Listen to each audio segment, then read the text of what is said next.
Da li da upišem gimnaziju ili neku stručnu školu? Kako ne znaš? Ima vremena. Ne mogu sad o tome da mislim.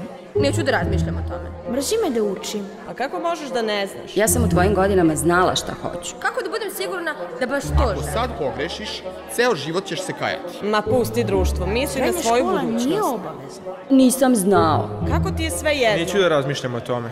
Šta da radim ako moji budu protiv toga? Dobro razmisli. Ja sam u tvojim godinama znao. Samo neka prođe. Pusti društvo. Kako možeš da ne znaš? Kako da se odluči? Aj ne smaraj.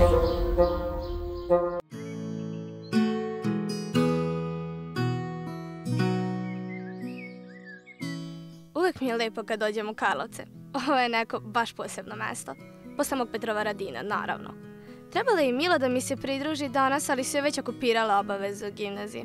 Nema veze, bit će valjda još lepih dana. Obećala mi je da će mi pokazati Karlovce. Kaže da je prošlog leta baš često dolazila, da ima predivnih mesta. Priznala mi je i da se dvomila oko upisa, da je Karlovačka gimnazija bila u užem izboru. Ali kako i ne bi, kada samo pogledaš zgradu i zaljubiš se.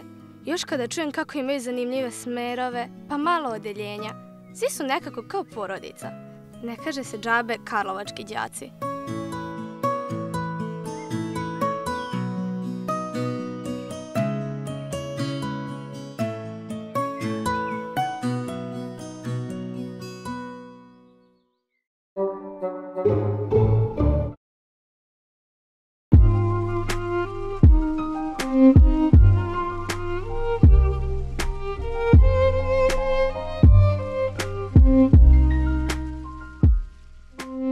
Konnichiwa. Konnichiwa. 始めましょう。はい。これはカバンです。カバンの中は何ですか？カバンの中はペンです。はい。カバンの中は何ですか？カバンの中はティッシュです。はい。カバンの中は何ですか？カバンの中は電話です。はい。Karlovačka gimnazija je želela da započne sa časovima japanskog jezika i sad su se stekle neke okolnosti pozitivne, uspeli su da se organizuju. Od manje učenih jezika u svetu, japanski je jedan od popularnijih. Moje ime je Maša. Volim japansku kulturu, volim da gledam njihove crtane filmove i jako sam generalno zainteresovana za Aziju, tako da ovo je bila najbolja opcija. Šta je rekla tvoja okolina, roditelji, kada si rešila da upišeš japanski?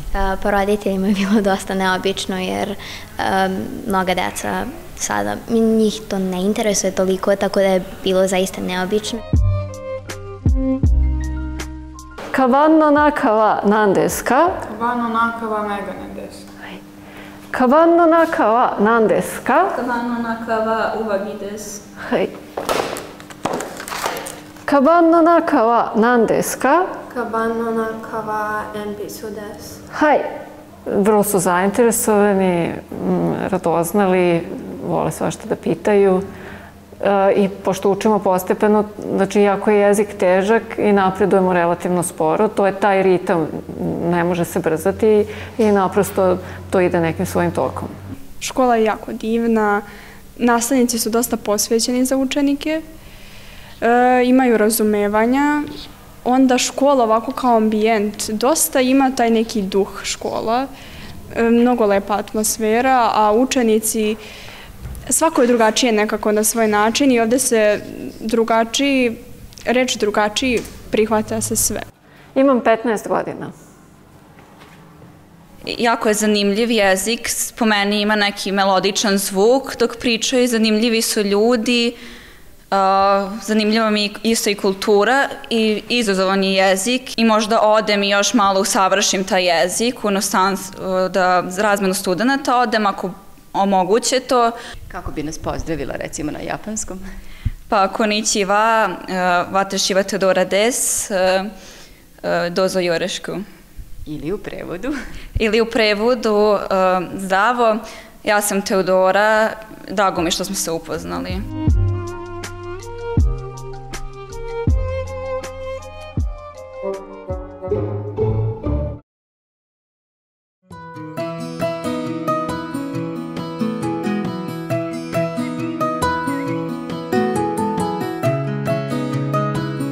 mi fali da ponovim biologiju. Ovde, u prirodi. Dvorska bašta je kao stvorena za to. Mila kaže da je ona počela sa pripremama već na početku 8. Da li sam ja onda zakasnila? Ne verujem. Još nas nastavnici nisu onako pritisli. Tek je prvo polugodište. A i redovno učim, nekako mislim da mi matura neće biti toliki problem.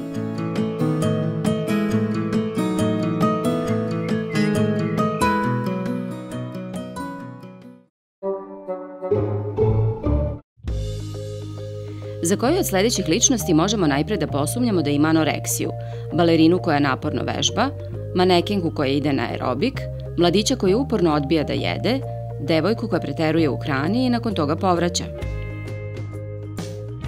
Tačan odgovor, mladić koji uporno odbija da jede.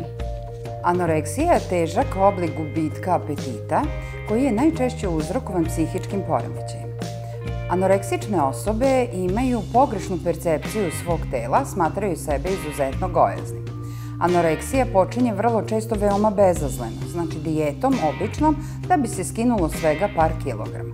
Međutim, kada dostignu željenu težinu, iz straha da ne dobiju ponovo nazad te kilograme, oni izbegavaju hranu. Tako da anoreksične osobe prepoznajemo po tome što odbijaju hranu. U jednom momentu 50% anoreksičnih osoba će početi nekontrolisano da konzumira hranu i da povraća, što se naziva bulimija. Osoba koja izbegava hranu, u ovom našem pitanju mladić koji uporno izbegava hranu, možemo posumnjati da je anoreksična osoba. Odredi naziv službe koju u navedenoj rečenici ima podvučena sintagma. Iz daljine sam čuo brujanje aviona. Zaokruži slovo ispred tačnog odgovora. Subjekat, predikat, pravi objekat, priloška odredba za mesto. Tačan odgovor, pravi objekat. U ovom zadatku bilo bi dobro da prvo ponovimo sve rečenične članove, pri čemu bih vam dao jednu važnu napomenu: osmaci ne bi trebalo da govore o rečeničnim članovima preko jedne, nego preko dve reči. Šta želim da kažem? Ne možete više govoriti da se radi o subjektu, objektu, predikatu i tako dalje, nego ga morate bliže opisati. Tako da, hajde sad da ponovimo sve. Subjekat može biti gramatički ili logički. Ako se nalazi u nominativu, na primjer dečak čita, to je gramatički subjekat. Ako se nalazi u nekom drugom padežu, najčešće u dativu, onda se zove logički. Recimo, dečaku se spava. Što se tiče predikata, uvek imajte na umu da možete imati imenski predikat, sastavljen od pomoćnog glagola i neke imenske reči, recimo dečak je pametan, ili od ličnog glagolskog oblika, recimo dečak čita. Što se tiče objekta, tu bi trebali da se setite da postoje dve vrste objekta, takozvani pravi ili bliži objekat i dalji ili nepravi objekat. Volim često da navedem lep primer. Kupila sam mami poklon. Poklon je taj koji prvi trpi radnju, tako da ga zovemo bliži ili pravi objekat, a mama je dalji objekat zato što se na neki način radnja i na nju odnosi, ali ne neposredno. Na sličan način možemo govoriti o atributu i o priloškim odredbama, ali za sada ćemo se zadržati na ovome. Dakle, kako ćete prepoznati pravi objekat? Pravi objekat je odgovor na akuzativsko pitanje koga ili šta. U ovom slučaju, dakle, tačan odgovor na pitanje jeste pravi objekat.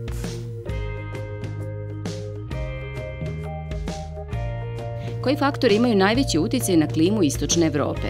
Karpati i vetrovi Pasati, istočni vetrovi i Arktik, Antarktik i hladne morske struje, zapadni vetrovi i tople morske struje.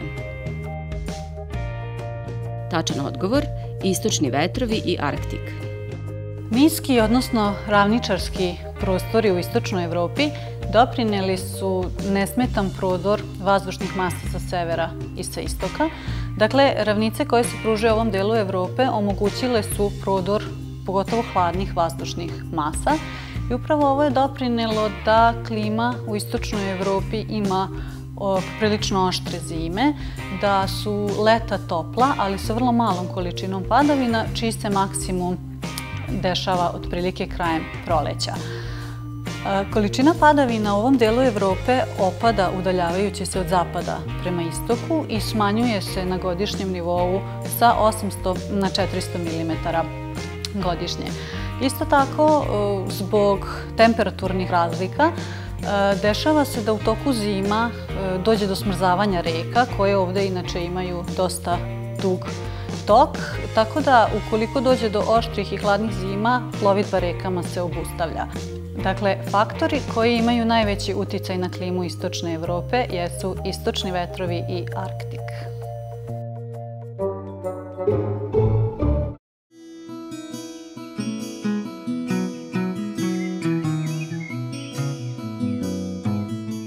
Ne mogu sebe da zamislim da živim u nekom malom mestu, pa moram da se odselim od kuće, da se odvojim od roditelja. Nekako mi je to baš rano za srednju školu, ali znam nekoliko njih koji se spremaju da odu u drugi grad. Pa i na kraj krajeva, i ovde, u Karlovcima, ima dosta dece putnika. Možda se neki odluče da žive u učeničkom domu. Ko zna?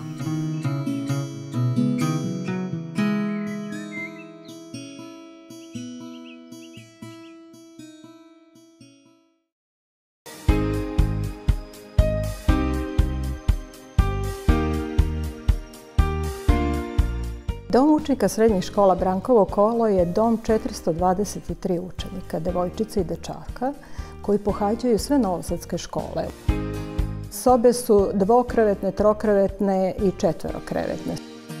Imaju 3 obroka, od kojih je doručak na bazi švedskog stola, a ručak i večera imaju na izbor 2 jela. Ovde deca imaju neverovatnu socijalizaciju. Jako dobro funkcionišu novi učenici kad dođu, starih primena, vrlo lep način. To najbolje manifestuje da se dešava da deca koje su prva godina plaču na kraju godine kad maturanti napuštaju.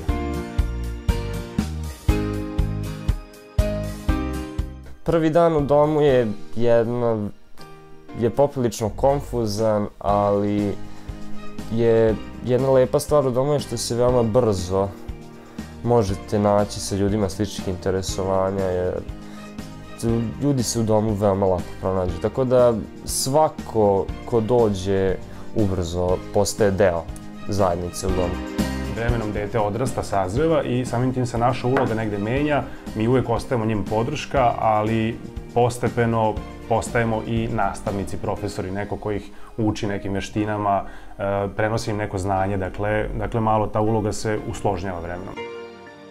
Mi smo svi bili veoma uplašeni zato što to je kao novi razredni, samo što je razredni u školi, a ovo je 24 sata, bukvalno, ali tokom vremena i kroz razgovor sa vaspitačicom Majom shvatimo da to zapravo ništa nije strašno i da nije poput nove razredne, već više kao poput neke tetke ili mame. Prvenstveno je uspeh u školi presudan da budu učenici ovoga doma. Prosek naših učenika je 4,69. Zatim učestvovanje na takmičenjima školskim i materijalno stanje porodice. Još jedna lepa stvar je što oni ne mogu da kažu roditeljima i što ne mogu da kažu svojim vršnjacima. Oni dođu to ispričaju nama vaspitačima. Mi ovde živimo zajedno i taj odnos nekako se mora razlikovati, iako su to vršnjaci s kojima spavamo u sobi ili se inače družimo u domu ili učimo se sa drugima. Tako da su ti odnosi nekako posebni, drugačiji sa njima. Kada god se osjećamo usamljeno ili ne osjećamo se baš najbolje, tu su nam i cimerke i drugo društvo i najlakše izaći napolje i naći nekoga u dvorištu. Uvek su tu. Koju školu ideš, koji razred? Idem u Javinu gimnaziju u 2. razred. Odakle si? Iz Crvenke. Mogu reći da imamo stvarno dobru decu, pristojnu, lepo vaspitanu, tako da stvarno nemamo ni problema u domu, a oni se, nadam se, osjećaju ugodno. Dom je jedno novo životno iskustvo, ja sam to tako doživela, upoznaju se novi ljudi, stiču nova iskustva, dosta se putuje i dom stvarno tu je uvek da organizuje neko lepo putovanje, tu su domijade, tu su sportske aktivnosti na kojima učestvujemo, tako da dom je stvarno jedno zaista lepo iskustvo i svima bih preporučila da konkurišu i da budu tu deo nas.